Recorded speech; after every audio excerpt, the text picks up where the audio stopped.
welcome to the show. Hope everybody is doing good, man. It is Mock Draft Monday. We're continuing down this path. We did pick number 1, pick number 12, and today we're diving into pick number 5. See what kind of team we can get in the middle of the draft. And I mean, okay, prep time is coming. Training camp is coming. It's going to be glorious and gorgeous. So let's dive into the draft room for a little Mock Draft Monday. So like I'm saying, same rules apply. 12-team, half PPR snake, 15 rounds, no kickers, no defense. And let's kick this off with pick number 5 and see what team we can get. Of course, CMC is number 1. Chase number 2. Oh my goodness. There goes CeeDee Lamb. So I just did that video on the weekend suggesting it is CeeDee Lamb over a JJ. You know me though, man. Picking JJ is a good spot, but I love me some of my running backs, and getting a Breece Hall or a Bijan. They're talking Bijan to be the guy, you know, this year like CMC, but man, it's so hard to pass up on a Breece Hall. I'm going Breece because volume upside should be key, you know, as much as it feels dirty to pass on a Bijan at that point. You love me some Bijan. I love my running backs. You guys know this. I'm going to continue down that path to snag as many backs as humanly possible. This one's interesting. Maybe I do buck the trend just a little bit and take a Josh Allen and see what team I can make after this fact. So, I mean, coming back, hopefully you could get somebody like a Derrick Henry to back your running backs and hopefully see what you can do at the wide receiver spot later on in the draft. Let's do it. I never knew it, man. Let's go, Josh Allen. Get my boy on my team, Bills Mafia, baby.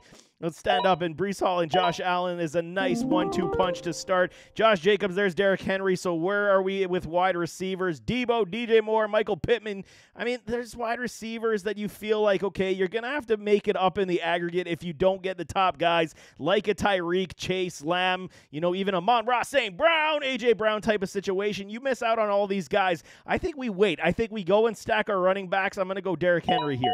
Derrick Henry with a Breece Hall and a Josh Allen. That's a lot of running and touchdown potential upside.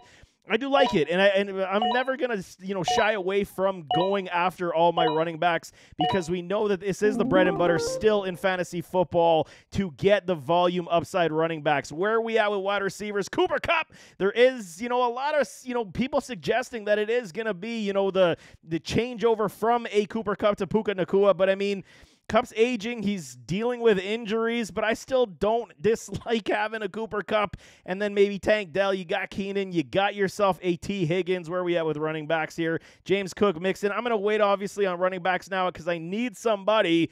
I'm still going to go Cooper Kupp. I still think there is 1 year left in this man, couple years maybe left of high-end point productivity, even though it is Puka Nacua's, room. Apparently, it looks like it's going to continue down that path. James Conner, Aaron Jones. So here's where I'll wait. I'm hoping that I can get Ramondre coming back. That would make me a little bit happier. He just signed a big contract. If you guys didn't see that.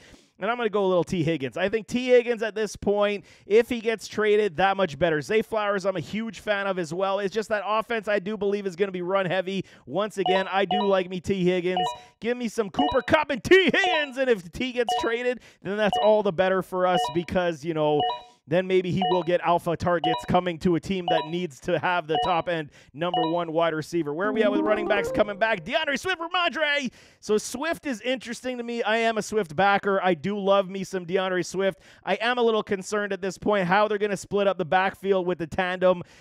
Is Khalil Herbert going to have some? Is Roschon going to have some? What will Swift be? I'm going to go with Ramondre. I do believe the volume is going to be key in New England, especially if they do get Drake May on the field. They're going to have to run the football quite a bit to kind of ease and alleviate a lot of the stress and the pressure that he is going to have. There we go. Hollywood. We got some Hollywood Brown, baby. Xavier Worthy, I love. It's just the rookies. You got to understand. I mean, Worthy playing with Mahomes or Hollywood playing with Mahomes. I'm going to go a little Hollywood. Even though Worthy is my guy. You guys know I loved him coming out of the NFL draft. You just got to think, okay, a little bit more veteran leadership in a Hollywood. They're already building some chemistry with a Patrick Mahomes. You got to go with it, man. He's got to have a revival of a season. Normally, I would take a Jordan Love at this point. I do not require him because I got myself some Josh Allen. We coming back. Brooks is a good rookie running back. Trey Benson, I'm a huge fan of as well. I think there is a lot of potential for him also. when we're talking my wide receivers, Kupp, Higgins, and Brown. So my wide receivers didn't, it panned out pretty well. If Cooper Kupp can stay healthy and T. Higgins can stay on the field, I mean, this wide receiver room could be very nice. I do love me some Christian Watson as well. You are banking on him staying healthy also. It might be a little bit of a reach. Will he come back to me? It's highly likely that he could come back to me, so maybe I do even go after another running back here, and I'm going to go Trey Benson. Maybe Brooks would be the guy for me, but I think Benson's got that electric playmaking ability that they're going to utilize with a James Conner, a little bit more splits as the seasons do get moving down, and there's Christian Watson. So it did work out in my benefit going after a Benson and then following that up with a Christian Watson, even though I do love me some Keon Cole. Maybe I do. Maybe I do that. You go with the Josh Allen and the Keon Coleman effect. I think that there is a lot of potential, even though I'm going against my own ranking system in that point where I say Christian Watson is that dude. I'm going to go Keon Coleman. Hopefully it does pan out in that situation where he is taking a large heaping of the Stephon Diggs and Gabe Davis departure. And I think it is going to happen. I think he's a very talented rookie. He's going to have a lot of opportunities. Brian Robinson Jr. I mean, okay, you got Austin Eckler, hence why Brian is dropping down boards, but I still like it as well. I think there's going to be a decent 1-2 punch in that room, especially with a Jaden Daniels. It's a good way to at least back your running backs. Keep going in that direction. I don't have any tight ends at this point. The Muth, Pat Freiermuth. Big-time resurrection season coming with a Russ Wilson or a Justin Fields. I'm going with the Muth, baby. Get my tight end. I mean, we're at, round 11, and I could potentially have a guy who's scoring anywhere from, 5 to 10 TDs this season. Potentially, we'll see how it does shake down. But, I mean, with only basically George Pickens and Roman Wilson, you got to understand that Pat Freiermuth should have a very big, sizable role in this offense. Now I can go any which direction I so choose at this point. There's Gabe Davis. We got Josh Palmer. And we're talking, what is Gabe going to be? That is the biggest question mark. I've drafted him in other ones as well. What is Gabe truly going to be in this offense? Josh Palmer could be that dude because he has the most chemistry, like I have said. But I'm going to go a little Gabe. I still believe in Gabe. No gift Gabe. He doesn't have any gifts on any. I mean, it's a joke, inside joke between me and my buddies. But I mean, Gabe Davis, I still believe is going to be a decent one. And then here's where the point comes where you can take some risk on a J.K. Dobbins.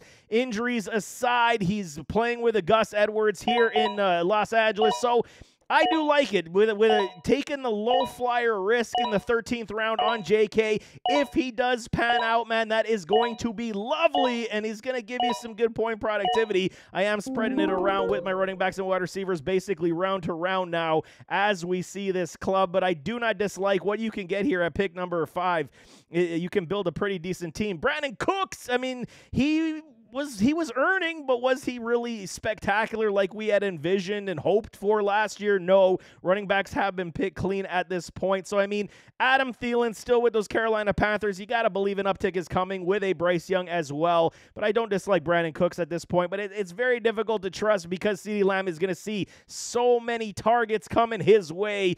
So maybe I'm going to go Adam Thielen. Go with a safer floor for PPR upside. Hopefully it does continue to progress and move forward with some chemistry. He's aging as well, so he's likely a roster cut candidate as well as the season does move on if he does not perform. And then following it up with the last pick again with Darnell Mooney, I absolutely love because I think there is so much potential in that Atlanta Falcons offense with a Kirk Cousins that you could absolutely take a Darnell Mooney in the last round, and hopefully he pans out to be a sleeper for your flex option. So rounding it out with Josh Allen as my quarterback. Finally got me a draft with Josh Allen. I never take quarterbacks that early. Pick 2.8. That is very early for me. Breece Hall and Derrick Henry for my 1-2 punch at the running back spot. Cooper Kupp, I'm taking a little risk here, hoping that Cooper is going to come back to at least good levels. 80 receptions, over 1,000 yards, and 6 touchdowns. That would be good. Little high at round 4, but I needed some, assistance. Maybe it is name cachet you're going off of with a Cooper Kupp at this point. T. Higgins, I'm hoping he does get traded. If he does not, hopefully Burrow's thumb is good